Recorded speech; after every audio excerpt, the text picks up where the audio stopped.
Any questions on anything we've talked about so far? Any questions, comments?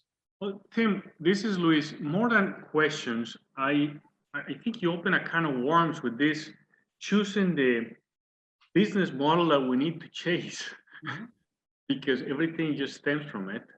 Yeah. And it's all the decisions going forward will depend on it. And we were thinking, well, we're customer oriented. We want customer oriented.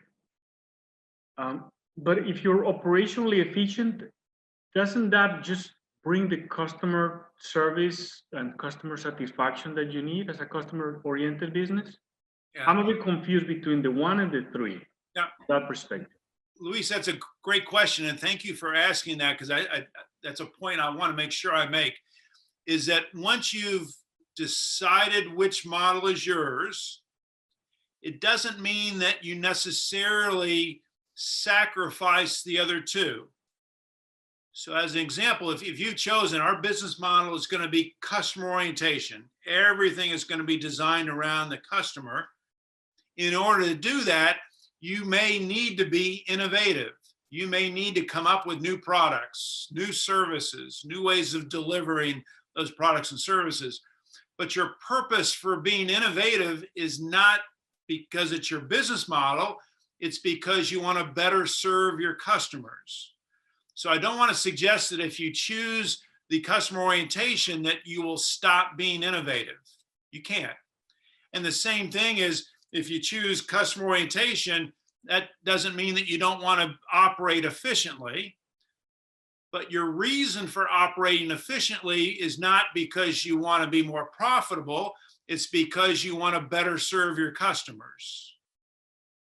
So we don't necessarily sacrifice the other two to do the one, but we do the other two for the purpose of serving, in this case, that model of customer orientation. And so I'll give you an example, because oftentimes when I ask people about customer service and examples, the one that I'll get near and dear to my heart is Chick-fil-A. They'll say, wow, they've got great customer service. And my answer is, but that's not their business model. Because I'm convinced that their business model, like most fast food restaurants, is operational efficiency. But as a result of being so efficient in their operations, one result is that really good customer service. But that's not their business model. And in addition to that, in terms of a fast food restaurant, they are extremely innovative. I've been to their headquarters here in Atlanta, they call it their innovation center, where they're constantly coming up with new types, new items for their menu, constantly trying to figure out how to speed up drive-through experience. But they're doing that not because they want to come up with a better customer experience. They're doing that because they want to become more efficient. But an offshoot of becoming more efficient is a better customer experience.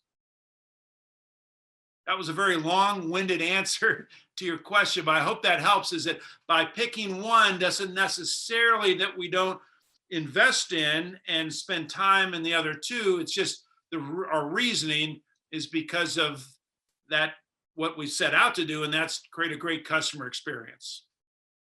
That help? Okay.